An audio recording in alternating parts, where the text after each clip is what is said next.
et bienvenue au 5e Forum international de la cybersécurité. Je suis heureuse d'accueillir à présent sur notre plateau l'ensemble des organisateurs du FIC, de cette 5e édition et des précédentes. Donc nous allons parler des premiers ressentis du FIC 2013 en compagnie du général d'armée Watin Augouard, marque de son prénom. Monsieur Patrick Deveau, directeur du service Drestic du Conseil régional Nord-Pas-de-Calais. Monsieur Olivier Darazon, directeur général de CEIS. Et enfin, monsieur Raouti Chehi, directeur général de Ratechnologie. Alors, messieurs, vos impressions pour cette édition? Écoutez, impression première, je pense que c'est un FIC réussi. C'est pas à moi de le dire, mais je pense que les témoignages le prouvent et l'affluence est là pour le dire. Un FIC réussi tant dans sa forme et dans son fond. Et donc, cela nous encourage à poursuivre et à envisager dès à présent le FIC 2014, qui sera encore plus intéressant parce que nous allons améliorer la forme, le fond, en fonction de l'expérience de ces 2 journées. Très bien. Monsieur Patrick Deveau. Écoutez, on était parti sur un FIC au départ où il y avait à peu près entre 1000 et 1500 personnes, des décideurs politiques, économiques, publics. On voit avec l'influence du salon qu'on est facilement à plus de 2000 participants. Donc, alors, on a le venu du ministre ce soir, effectivement, mais on est déjà sur la voie du succès. Et je pense que c'est important pour ce forum, mais qui doit être la prémisse justement du cluster cybersécurité confiance numérique. Donc on est sur une édition qui est importante pour nous. On a cru au FIC, notre vice-président Pierre de Saint-Ignon a cru au FIC. On voit qu'on est sur la voie du succès, c'est le plus important. Tout à fait. Monsieur Darazon.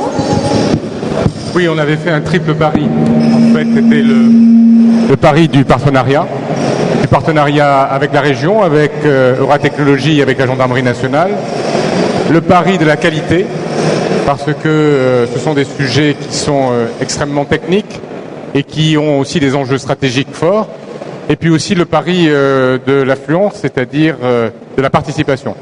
Je crois que de ce point de vue-là, de ces 3 points de vue-là, le fait que nous soyons toujours en train de parler ensemble et au contraire de développer des projets d'avenir, le fait d'avoir eu également la présence de 3 autorités ministérielles pendant 2 jours sont la preuve et le témoignage de la réussite de ce pari. Très bien. Monsieur Chehi. Ouais, c'est un peu compliqué de passer après tout le monde, donc moi je vais plus remercier donc nos partenaires et notamment Région Nord-Pas-de-Calais qui nous a fait confiance à Ratechnologie pour être le bras opérationnel représentant de cette institution régionale importante pour nous. Remercier les gens de CEIS, qui est une société qui mérite d'être connue de par la qualité des personnes qui la composent. Et enfin, remercier le général Watin Augouard, que je connaissais très peu, mais qui au final nous a donné une preuve tangible et concrète que les institutions de cette importance peuvent se mettre au niveau de gens comme nous qui sommes très éloignés de ces problématiques-là. Et enfin, quelque chose de très important, c'est remercier le public. Moi, j'ai croisé beaucoup de monde durant les 2 jours. Les gens se sont accordés pour me faire remonter, en tout cas modestement, la qualité des intervenants. La qualité des intervenants, la qualité du contenu, la qualité de l'organisation. Et après, donc, je rejoins peut-être le général sur la forme qu'on doit améliorer. Et ça, on va s'y atteler dès 2014. Très bien. Donc, du coup, de nouvelles idées ont jailli aussi pendant ces 2 journées, pendant le FIC. On l'a vu en fait au travers des conférences télévisées sur lesquelles on a parlé des formations, on a parlé des partenariats qui existent aujourd'hui, mais pourquoi pas ceux qui seront à identifier pour demain, ou peut-être ont-ils déjà été identifiés pendant cette édition en général. Vous voulez parler des partenariats? Oui. L'objectif justement du FIC, c'est de créer l'ouverture, le dialogue, l'échange. Par exemple, vous parliez de la formation. J'étais hier avec le centre de recherche de Côte-Quidan, le centre de recherche de l'école de Saint-Cyr au Mont-d'Or. Nous allons travailler ensemble. Alors, peut-être en avions-nous déjà parlé avant, mais le FIC nous permet d'aller plus loin dans cette démarche. Donc, je crois que ces partenariats, oui, effectivement, certains partenariats sont nés au FIC et vont se développer au FIC. Et en tout cas, il y a un partenariat fort fort qui va demeurer, c'est celui avec CIS, c'est celui avec la région, parce que je crois que nos autres partenaires vous ont dit quelle était l'importance stratégique de notre alliance. Le FIC est né en 2007 à Lille avec une poignée de pionniers. C'était un artisanat. On est passé avec CIS à une dimension professionnelle, industrielle. On a eu le soutien fort de la région Nord-Pas-de-Calais, le souffle, je dirais, avec la volonté de développer la dimension industrielle, économique de la région. Et ça, je crois que ce partenariat-là, il doit être un exemple pour tous ceux qui veulent en construire d'autres. Oui, c'est un très haut partenariat.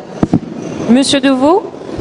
Tout simplement, sans partenariat, il n'y a pas de projet. Donc, effectivement, le partenariat qui a été monté avec la Gendarmerie nationale, avec CUS, et puis avec la Cheville ouvrière pour la région Nord-Pas-de-Calais, qui est notre SPL Aéra Technologie, dont nous sommes actionnaires, c'est un partenariat qui est important. Mais, alors je vous ai parlé de cluster cybersécurité confiance numérique, c'est effectivement le partenariat avec le milieu économique qui est important. Le partenariat également avec les grandes écoles, avec les universités, avec des associations.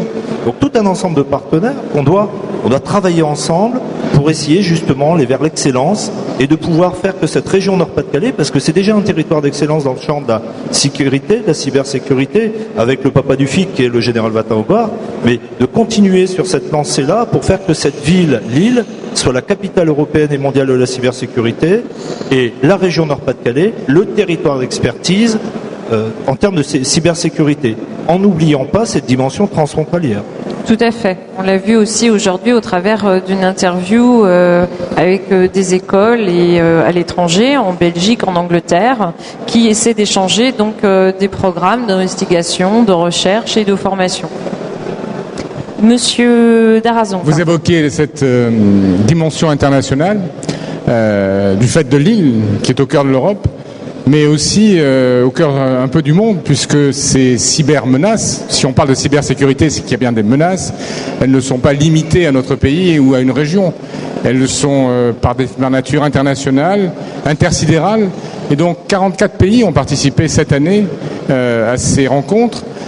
C'est à la fois insuffisant, nous ferons en sorte d'en avoir davantage l'an prochain, nous ferons en sorte aussi de faire en sorte qu'il y ait plus de parlementaires, plus de ministres, effectivement de ministres étrangers, il y en avait déjà 2 ou 3, nous ferons en sorte que leurs soucis, leurs préoccupations viennent trouver des réponses à Lille, au cœur de ce qui doit être effectivement l'espace de cybersécurité qui doit donner à la fois poser les bonnes questions, apporter les réponses, sans doute pas toutes les réponses, mais surtout se mettre dans une position de questionnement stratégique, ce qui est essentiel aujourd'hui par rapport aux menaces qui nous entourent en ce moment. Très bien. Merci beaucoup, messieurs, pour ce premier ressenti et j'espère... Juste un truc à rajouter. Je vous en prie, allez-y. Non mais c'est pas grave, moi je ne suis que la cheville ouvrière. Allez-y. C'est énorme. Allez-y. Non mais Olivier Darazon disait fort justement qu'on parlait de cybermenaces. Notre rôle, en tout cas celui qu'on nous a confié très clairement dans cette opération, c'est celui qui dit menace dit opportunité. Et en fait, on voudrait transformer ces cybermenaces en opportunités économiques pour le territoire régional.